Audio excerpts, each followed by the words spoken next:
Office के अभी अंदर आ चुका था और फिलहाल देखिए सामने ये मेरा एडिटिंग का काम चल रहा है। वो दिखाई दिया, क्या बोलते हैं उसे, वो जो ऐसे लंबे लंबे ऐसे लंबा सा होता है, कान खजूरा, कान खजूरा।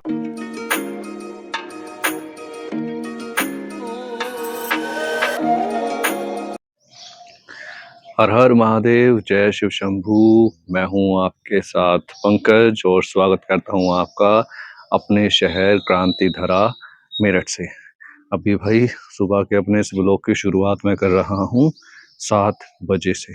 और देख लीजिए आज सूर्य देव कितने ऊपर चढ़ चुके हैं, यहाँ दर्शन कर लीजिए आप भी। मतलब लग रहा है कि धूप आज अच्छी खासी रहने वाली है। बाकी अब मैं आया था यहाँ सूर्य देव को जल देने के लिए। अब चलते हैं नीचे की ओर। देख लो हवा नहीं चल रही है बिल्कुल भी, वरना ये ध्वज ना लहरा रही होती है जब हवा चलती है। तो नीचे की ओर चलते हैं।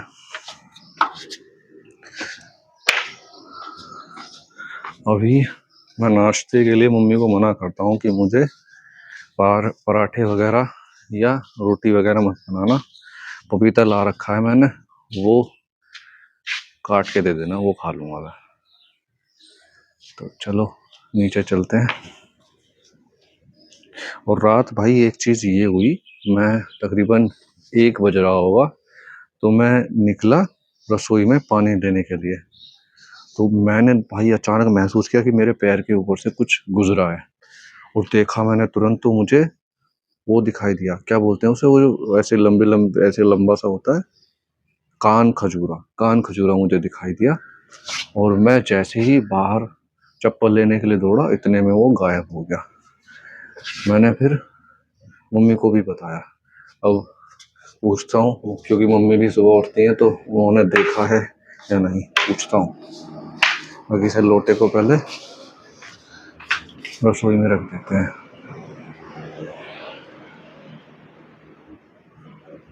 और यहाँ इस जगह तो कहीं था, मतलब मेरे पैर से गुजरा और मैंने तुरंत मतलब उसको देखा, और जैसे ही बाहर गया चप्पल लेने, इतने में गायब हो गया। मैंने सब यहाँ से ये हटाने की कोशिश की और सब हटाया देखने के लिए, लेकिन वो दिखाई नहीं, पता नहीं कहाँ गायब हो गया।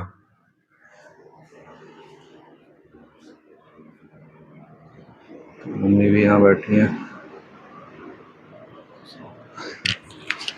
दिखाओ दोबारा। क्या? आज कान खजूरा जो बता रहा था। हुँ? कान खजूरा, कान खजूरा। नहीं दिखा वो। अच्छा मेरे लिए ना वो मत बनाना, रोटी वगैरह है कुछ, पपीता काट। पपीता हाँ, काट दूँ। चलो काट दो इतने। मैं तो भाई मैं एक बार सोच रहा हूँ कि यहाँ और देखो इस साइड, क्या पता यहाँ पे हो। बाकी वैसे तो सावधानी रहना चाहिए गर्मियों के मौसम में ऐसे इन चीजों से। ये भी मतलब बड़े खतरनाक होते हैं गर्मियों के मौसम में। दर्शन देते ही हैं, अपने बिलों से बाहर आते हैं और पता नहीं वो भाई कहाँ से आया कहाँ से नहीं आया। काफी लंबा था, इतना इतना लंबा था जितनी मेरी ये इतनी हथेली, इतना था। और ऐसे ऐसे ऐसे ऐसे चल रहा था बहुत तेज, एकदम गायब हो गया। जैसे ही मैं बाहर चप्पल लेने के लिए दौड़ा कि चलो यार किसी को नुकसान ना पहुंचा दे, काट ना ले, और मेरे पैर से गुजरा। काट भी सकता था भाई, मुझे महसूस हुआ कि कुछ निकला है पैर के ऊपर से, और देखा तो कान खजूरा था। और वैसे रसोई की लाइट हमारी जली रहती है,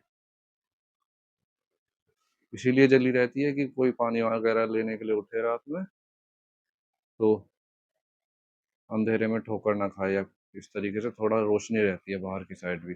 इस तरीके से हमारी यहाँ पे रसोई बनी हुई है। अब चलिए नाश्ता करेंगे, पपीता इतने मम्मी काट देंगी तो पपीता खाएंगे, दही खाएंगे, फिर चलेंगे ऑफिस के लिए।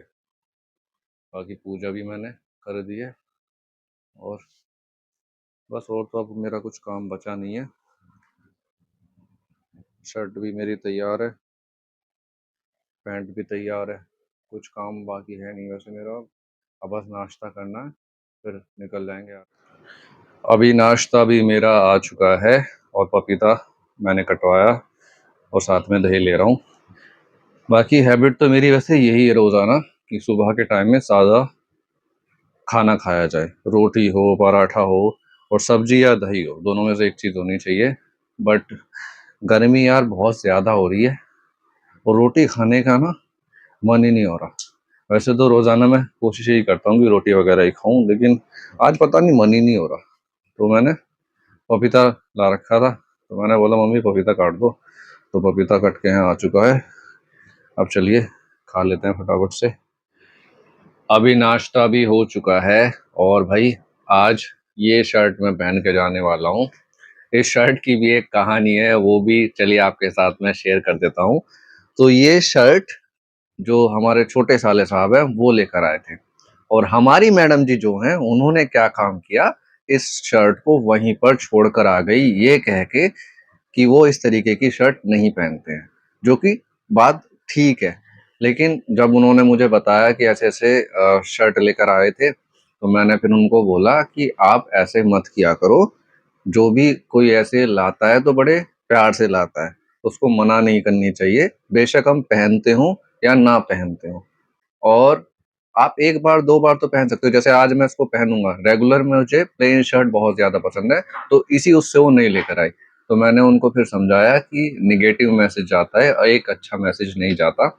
और एक बात ये भी होती है कि मैं जैसे चाय जो है वो बिल्कुल भी नहीं पीता, तो कभी मैं उस साइड जाता हूँ, अपने क्या बोलते हैं ससुराल पक्ष की साइड जाता हूँ, तो वहाँ पर भी वो दूध के लिए ही बोल देती हैं। तो ठीक है, तुमको मेरी आदत पता है, लेकिन आप ऐसे किसी से ना बोलो तो ठीक है। ऐसे लगता है कि ये यार स्पेशली डिमांड करने के लिए यहाँ पर आ गए, हम तो चाय पीते हैं, है ना? तो ऐसे नहीं होना चाहिए, जहाँ पर चीज़ें समझी जा सके वहीं पर कहना ठीक है। मेरा तो ये मानना है, कुछ भी ऐसे नहीं कर जाना चाहिए नेगेटिव मैसेज। बाकी इंटेंशनली कोई ऐसा नहीं करता और उनकी भी वैसे गलती नहीं है, हमारी धर्मपत्नी जी की, उन्होंने भी अपने अकॉर्डिंग सही बोला। बाकी आज मैं इसको पहन रहा हूँ और सिली हुई शर्ट है, देखो सिलवानी नहीं कुछ नहीं तो पहन सकते हैं भाई, क्या दिक्कत है, पहन लेंगे आज। तो यही है बस। बाकी जो वैसे कपड़ा आता है उसमें तो थोड़ा मैं ये आलस कर जाता हूँ कि यार इसको सिलवाने जाना पड़ेगा, नाप देकर आओ, ये करो वो करो, फिर मैं कहा अभी ऐसे ही ठीक है, तो मैं सिलवाता ही नहीं फिर। वैसे भी काफ़ी सारी शर्ट हो रही हैं अब, जिनको मुझे अब रिटायर भी करना है, तब सोचूंगा कि चलो बनवा लेते हैं कुछ, तब तो बनवानी पड़ेंगी, तब आलस से काम नहीं चलेगा, क्योंकि जब रिटायर करके अलग कर दी जाएंगे तो फिर तो बनवानी ज़रूरी हो जाएगी। कुछ कुछ शर्ट मेरी फेड होनी शुरू हो चुकी हैं, लेकिन गर्मी के मौसम में ऐसी शर्ट राहत बहुत पहुंचाती है, मतलब बहुत अच्छा लगता है, गर्मी बहुत कम लगती है। बाकी अब चलिए तैयार हो जाते हैं और फिर निकल जाना है ऑफिस के लिए। अभी तैयार भी मैं हो चुका हूँ और ये शर्ट मैंने फाइनली पहन ली है। ये कपड़े में थोड़ी सी मोटी है, मतलब सर्दियों के टाइम में ये ज़्यादा कंफर्टेबल लगेगी, लेकिन मेरे लिए चल जाएगी क्योंकि मैं स्टूडियो में ही रहता हूँ, वहाँ एसी चलता रहता है, बाहर मुझे कहीं ज़्यादा फिलहाल अभी जाना भी नहीं पड़ रहा है, तो अपने लिए ठीक है। और मैं ये मेरे पास ना एक प्लस पॉइंट ये भी है कि मैं एक ही शर्ट को 2 दिन लगातार पहन लेता हूँ, वो इसलिए क्योंकि ज़्यादा गंदी होती ही नहीं है अंदर रहने की वजह से, तो ये भी एक प्लस पॉइंट है भाई। आपने वैसे मेरे कुछ ब्लॉग्स में नोटिस भी किया होगा कि मैं एक ही कपड़े को 2 दिन पहन रहा हूँ, 2 ब्लॉग में कम से कम आपको दिखूंगा उस कपड़े में। अभी ऑफिस भी मैं आ चुका हूँ और चलिए अब जल्दी से अंदर चलते हैं। ऑफिस के अभी अंदर आ चुका था और फिलहाल देखिए सामने ये मेरा एडिटिंग का काम चल रहा है, एंड ये जो मैं शूट कर पा रहा हूँ ना, ये दोनों एक दूसरा मतलब सब चीज़ें मैं सामने आमने सामने ऐसे दिखा पा रहा हूँ। ये देखो ये लाइव रिकॉर्ड मैं कर रहा हूँ एंड ये मेरे मोबाइल में फ़ीचर है। तो इस तरीके से भाई अपनी एडिटिंग होती है यहाँ। तो इसको एडिट करते हैं, काम करते हैं, बाकी अब जो कुछ बन पाएगा, उसके बाद तो फिर बस दोपहर को थोड़ा बहुत बन पाएगा और फिर शाम को बन पाएगा हमारा आज का व्लॉग। अभी दोपहर का लंच टाइम हो चुका है और अब मैं लंच करने के लिए जा रहा हूँ। घर पर। तो फटाफट से चलते हैं, निकलते हैं यहाँ से। बाकी आज मैंने बाइक जो है अपनी यहीं पर पार्क कर दी थी छाँव में। तो चलिए चलते हैं। अभी लंच करने के लिए घर पर आ गया था और आज के लंच में है दाल, दही, रोटी और साथ में प्याज है। तो फटाफट से लंच कर लेते हैं और फिर तुरंत निकल जाते हैं ऑफिस के लिए।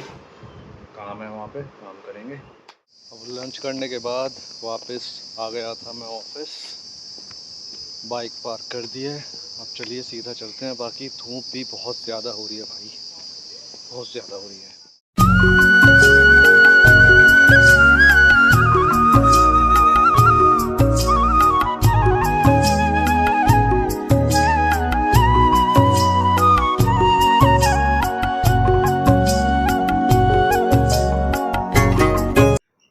अभी घर पर भी मैं आ चुका था, आकर चेंज भी कर लिया है। बाकी आज के इस व्लॉग को यहीं पर रोकते हैं, यहीं पर इसका एंड करते हैं। आई होप आपको ये व्लॉग पसंद आया होगा, एंड पसंद आया है तो आपको पता ही है मैं अगली बात क्या बोलने वाला हूँ। यस, मैं आपसे बोलूँगा इसको शेयर कीजिएगा, ज़्यादा से ज़्यादा शेयर कीजिएगा। एंड बाकी मिलते हैं जल्द ही नए व्लॉग में। तब तक आप अपना ख्याल रखिए और इसी के साथ अपनों का भी ख्याल रखिए। अपने आसपास साफ सफाई बनाकर रखिए, पेड़ पौधे लगाइए, हरियाली फैलाइए, पानी को बचाइए। घर से जब भी निकलते हैं और निकलते हैं टू व्हीलर से तो प्लीज़ हेलमेट लगाया कीजिए। फोर व्हीलर से जाते हैं तो सीट बेल्ट लगाया कीजिए। बाकी हंसते रहिए, मुस्कुराते रहिए और देखते रहिए हमारे हर दिन के ऐसे ही ब्लॉग्स को।